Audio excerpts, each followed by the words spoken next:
వరిని పండించిన వారు, ఉక్రెయిన్ స్టెప్పీ మైదానాలలో తొలిసారిగా గుర్రాలను మచ్చిక చేసుకున్న వాళ్ళు, ఉత్తర దక్షిణ అమెరికా అడవులలో క్రూర మృగాలను వేటాడిన వారు, ఈజిప్టులో బ్రహ్మాండమైన పిరమిడ్లకు శ్రమను ధారపోసిన వారు, వీరందరూ కూడా మన ఉమ్మడి పూర్వీకులే అని ఒక గణాంక శాస్త్రవేత్త ఈ విషయాన్ని తెలియజేస్తూ, సమస్త మానవాళి వసుదైక కుటుంబం, ఈ హిందూ ముస్లింలు వీరు వేరువేరు కాదు, ఒకే జంట సంతానం నుండి వీరు అభివృద్ధి పొందారు అనే విషయాన్ని ఇక్కడ గ్రంథాల పరంగా శాస్త్రీయ పరంగా కూడా నిరూపణ జరిగింది. అయితే మహాశయులారా, మరి ఈ హిందూ గ్రంథాలు మరియు ఇస్లాం గ్రంథాల వెలుగులో సమస్త మానవాళి ఒకే జంట సంతానం, పరస్పరం సహోదరులు అనేటటువంటి విషయము చాలా స్పష్టంగా మనకు ఇక్కడ అర్థమవుతుంది. మరి ఈ భావన వచ్చినప్పుడు మనలో మత ఘర్షణలు, మత కల్లోలాలు, మీరు వేరు మేము వేరు అనేటటువంటి భావన ఉంటుందా అంటే ఎంత మాత్రం కూడా ఈ భావనకు పొంతన లేదు. ఈ భావన ఈరోజు హిందూ ముస్లింలలో ఈ అనైక్యత ఎందుకు చోటు చేసుకుంది అంటే మన ధార్మిక గ్రంథాల యొక్క పరిజ్ఞానము మనలో లేదు కాబట్టి. అయితే నేటి నా ప్రసంగంలో రెండవ భాగమైనటువంటి ఈ అసమానత్వ భావాన్ని మనం ఎలా దూరం చేయగలం? నేడు మానవుడు శాస్త్రీయ సాంకేతిక రంగాలలో ఎంతో పురోభివృద్ధిని సాధిస్తూనే ఉన్నాడు. చంద్ర మండలంపై అడుగు పెట్టాడు, ఎన్నో అద్భుతాలను సృష్టించాడు. కానీ తన తోటి మానవుణ్ణి హీనంగా భావిస్తున్నాడు. ఇలాంటి అనైతికతకు కారణము ఏమిటి అంటే అతడు తన ధార్మిక గ్రంథాల యొక్క జ్ఞానం అతనికి తెలియకపోవడమే. మరి ఖురాను గ్రంథం ఈ విషయాన్ని సూరే అల్ హుజరాత్ 49వ అధ్యాయము 13వ వచనం ఏమంటుందంటే, బిస్మిల్లాహిర్ రహ్మానిర్ రహీం, ఇన్న అక్రమకుం ఇందల్లాహి అత్కాకుం. మీలో అందరికంటే గొప్పవాడు ఎవడంటే, ఎవరైతే అందరికంటే ఎక్కువగా దైవానికి భయపడతాడో ఆ వ్యక్తే గొప్పవాడు. గొప్పవాడు ఎవరు అంటే అతని యొక్క ధనాన్ని బట్టి, అతని యొక్క సంపదను బట్టి, అతని యొక్క హోదాన్ని బట్టి అతడు గొప్పవాడుగా పరిగణించబడడు. ఎవరైతే నన్ను దైవం చూస్తున్నాడు, రేపు లెక్క చెప్పుకోవాలి అనేటటువంటి జవాబుదారీతనంతో ఎవరైతే జీవితం గడుపుతారో వారే దైవం దృష్టిలో గొప్పవారు అనే విషయాన్ని ఖురాను గ్రంథం తెలియజేస్తుంది. అందుకే మహాప్రవక్త ముహమ్మద్ సల్లల్లాహు అలైహి వసల్లం వారు అన్నారు, కుల్లుకుం బని ఆదమ వ ఆదమ మిన్ తురాబ్. మీరందరూ కూడా ఆదం సంతానం, ఆదం మట్టితో సృజించబడ్డాడు అనే విషయాన్ని మహాప్రవక్త ముహమ్మద్ సల్లల్లాహు అలైహి వసల్లం వారు ఈ విషయాన్ని తెలియజేశారు. ఇంకా ముస్నద్ అహ్మద్ అనేటటువంటి ఒక హదీసు గ్రంథంలో మహాప్రవక్త ముహమ్మద్ సల్లల్లాహు అలైహి వసల్లం వారు ఏమన్నారంటే, మీ వద్ద పనిచేసేటటువంటి మీ పని మనుషులను, మీ నౌకర్లను, ఇతడు నా పని మనిషి, ఇతడు నా బానిస అని మీరు పరిచయం చేయకండి, ఇతడు నా సహాయకుడు అని మీరు పరిచయం చేయండి అని సంపూర్ణ మానవత్వాన్ని ప్రపంచంలో చూపించినటువంటి వ్యక్తి ప్రవక్త ముహమ్మద్ సల్లల్లాహు అలైహి వసల్లం వారు. ఇంకా మహాప్రవక్త ముహమ్మద్ సల్లల్లాహు అలైహి వసల్లం వారు ఏమన్నారంటే, భూలోక వాసులపై కరుణ చూపని వ్యక్తికి పరలోకవాసి కరుణ చూపడు అనే విషయాన్ని మహాప్రవక్త ముహమ్మద్ సల్లల్లాహు అలైహి వసల్లం వారు తెలియజేశారు. ఇంకా ఇబ్నే అబ్బాస్ అనేటటువంటి ఒక ప్రవక్త ముహమ్మద్ సల్లల్లాహు అలైహి వసల్లం వారి యొక్క శిష్యుడు, ఆయన ప్రవక్త ముహమ్మద్ సల్లల్లాహు అలైహి వసల్లం వారు ఇలా చెప్పారని ఈ విషయాన్ని తెలియజేశారు. తన పొరుగున ఉండేవాడు ఆకలిగా ఉండడాన్ని చూసి తాను మాత్రం కడుపు నిండా భుజించిన వ్యక్తి దైవం సాక్షిగా ముస్లిం కాజాలడు. తన పొరుగునవాడు ఎవరు? అతడు హిందూ, ఒక క్రైస్తవుడు, ఎవరైనప్పటికీ కూడా మరి మీ పొరుగున వారు పస్తులు ఉండడాన్ని చూసి మీరు మాత్రం కడుపు నిండా భుజించినట్లయితే మీరు ముస్లింలు, విశ్వాసులు కాజాలరు అనేటటువంటి సందేశాన్ని ప్రవక్త ముహమ్మద్ సల్లల్లాహు అలైహి వసల్లం వారు ఈ సందేశాన్ని తెలియజేశారు. మరి ఈ భావన, ఈ ధార్మిక గ్రంథాల భావన ఎప్పుడైతే సమాజంలోకి ఈ యొక్క సందేశం సర్వసామాన్యం అవుతుందో అప్పుడే ఈ సమానత్వ భావం సమాజం నుండి దూరం అయిపోతుంది. మరి ఈ విషయమై ఒక కవి ఏమన్నాడంటే, గాలిలో ఎగిరే పక్షులకైనా కులము ఎక్కడన్నా, నీటిలో ఈదే చేపలకైనా మతము లేదురన్నా, వాటికి ఇవ్వని జ్ఞానాన్ని మనిషికి ఇచ్చాడా దైవం. చూడండి, అంటే గాలిలో ఎగిరేటటువంటి పక్షులకు మతము లేదు, నీటిలో ఈదే చేపలకు కులము లేదు, మరి ఎంతో జ్ఞానం పొందినటువంటి సృష్టిలో మహోత్కృష్టమైనటువంటి ఈ జీవరాశి, ఈ మానవుడు మరి కులాలు, వర్గాలు, మతాలు, వారు తక్కువ మేము ఎక్కువ అనేటటువంటి భావనలతో ఉన్నాడు. ఈ విషయమై హైందవ గ్రంథాలను పరిశీలిస్తే భగవద్గీత గ్రంథం 12వ అధ్యాయము 13వ శ్లోకాన్ని పరిశీలిస్తే ఇక్కడ తెలియజేయడం జరిగింది, అద్వైష్ట సర్వభూతానాం మైత్రీ కరుణ ఏవచ నిర్మమో నిరహంకార సమదుఃఖ సుఖ క్షమీ. సమస్త ప్రాణుల ఎడల ద్వేషము లేనివాడు, మైత్రి కరుణ గలవాడు, అహంకార మమకారములు లేనివాడు దైవానికి ఇష్టుడు. దైవం దృష్టిలో మనము గొప్పవాళ్ళము కావాలి, దేవుడు మనల్ని ఇష్టపడాలి అంటే ఏం చేయాలి? సమస్త ప్రాణుల ఎడల ద్వేషము లేనివాడు నాకు ఇష్టుడు అని ఈ గీతాశాస్త్రం తెలియజేస్తుంది.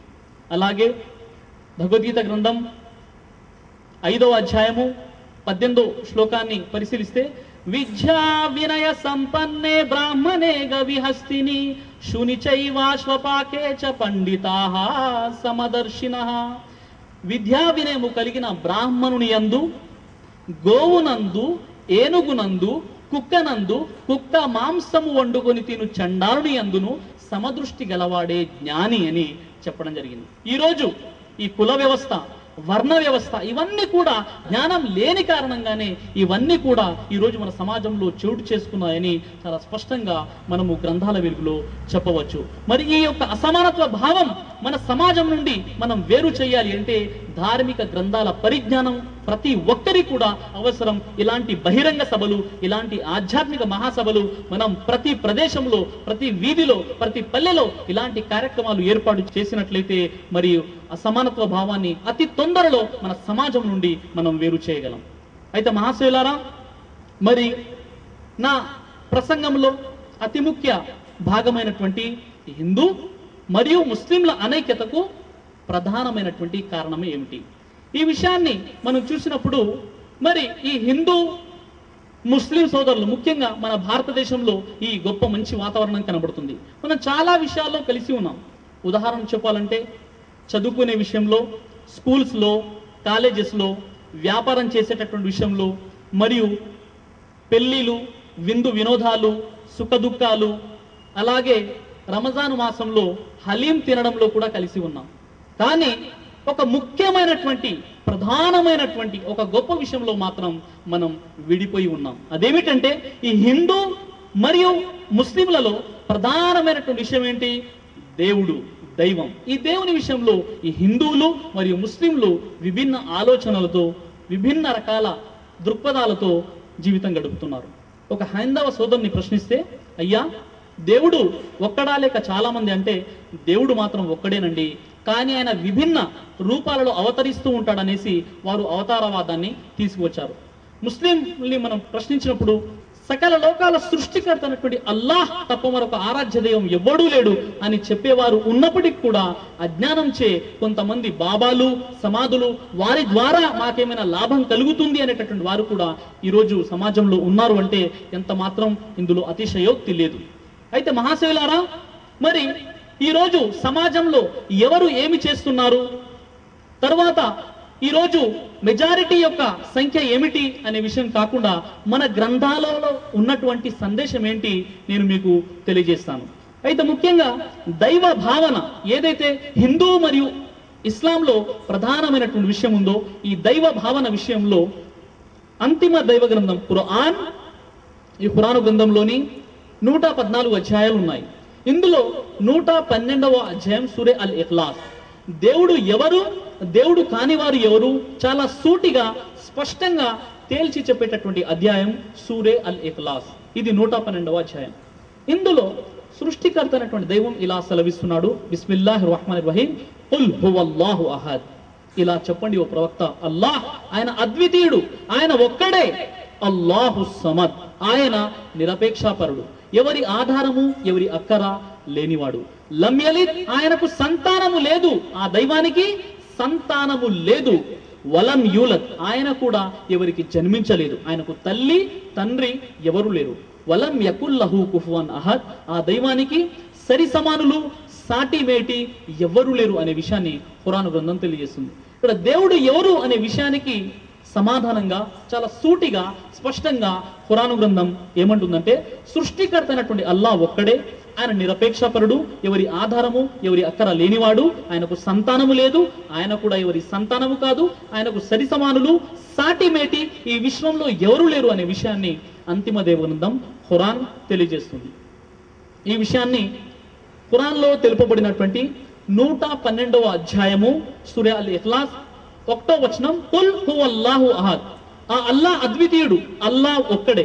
ఈ సందేశాన్ని హైందవ గ్రంథాల వెలుగులో మనం చూసినప్పుడు ఋగ్వేదం 6వ మండలం 45వ సూక్తం 16వ మంత్రంలో య ఏక ఇత్తముష్తుహి, ఒక్కడు సాటి సమానము లేని ఆయన్నే స్తుతించండి. ఋగ్వేదం 8వ మండలం 1వ సూక్తం 1వ మంత్రంలో మా చిరణ్య దిశంసత సకాయో మా విశంసత, ఓ మిత్రులారా ఆ ఏకైక దైవాన్ని ఆరాధించండి, అప్పుడు మిమ్మలను ఏ బాధ బాధించదు. ఇంకా చాందోగ్య ఉపనిషత్ 6వ మండలం 2వ సూక్తం 1వ మంత్రంలో ఏకమేవ ద్వితీయం, ఆయన ఒక్కడు రెండవ వాడు లేడు అని హైందవ గ్రంథాలు చెప్తున్నాయి. ఇంకా శ్వేతాశత్రోపనిషత్ 3వ అధ్యాయము 2వ మంత్రాన్ని పరిశీలిస్తే ఏకో హి రుద్రోన నద్వితీయాయ తస్తుహ యైమాముల్లోకాని శత ఈశనీభిహి, ఈ సమస్త లోకాలను సృష్టించి పరిపాలించేటటువంటి ఆ దేవుడు వాస్తవానికి ఒక్కడే, రెండవ వాడుగా చేయడానికి ఆయన పక్కన మరొకడు లేడు, ఆయన ఒక్కడే అనే విషయము ఇక్కడ శ్వేతాశత్రోపనిషత్ తెలియజేస్తుంది. ఇంకా శ్వేతాశత్రోపనిషత్ 3వ అధ్యాయము 3వ మంత్రంలో ధావ్యా భూమి జనయాన్ దేవ ఏకః, ధావ్య ఆకాశము, భూమి పుడమి, జనయాన్ సృష్టించినది దేవుడు, ఏకః ఒక్కడే. ఇంకా హైందవ వేదాంతాల యొక్క బ్రహ్మసూత్రాన్ని పరిశీలిస్తే ఏకం బ్రహ్మం ద్వితీయం నాస్తేనెన్ నేహన నస్తేనెన్ నస్తే కించన్, దేవుడు ఒక్కడే, రెండవాడు లేడు, లేడు లేడు కించిత్తు కూడా ఆయన పక్కన మరొకడు లేడు అని హైందవ గ్రంథాలు తెలియజేస్తున్నాయి. ఇక ఖురాను గ్రంథంలోని 112వ అధ్యాయం 2వ వచనమైనటువంటి అల్లాహు సమద్, ఆయన ఎవరి ఆధారమో ఎవరి అక్కర లేనివాడు అల్లా. ఈ విషయమై భగవద్గీత గ్రంథం 10వ అధ్యాయము 3వ శ్లోకాన్ని పరిశీలిస్తే చవేత్తి లోక మహేశ్వరం, ఆయన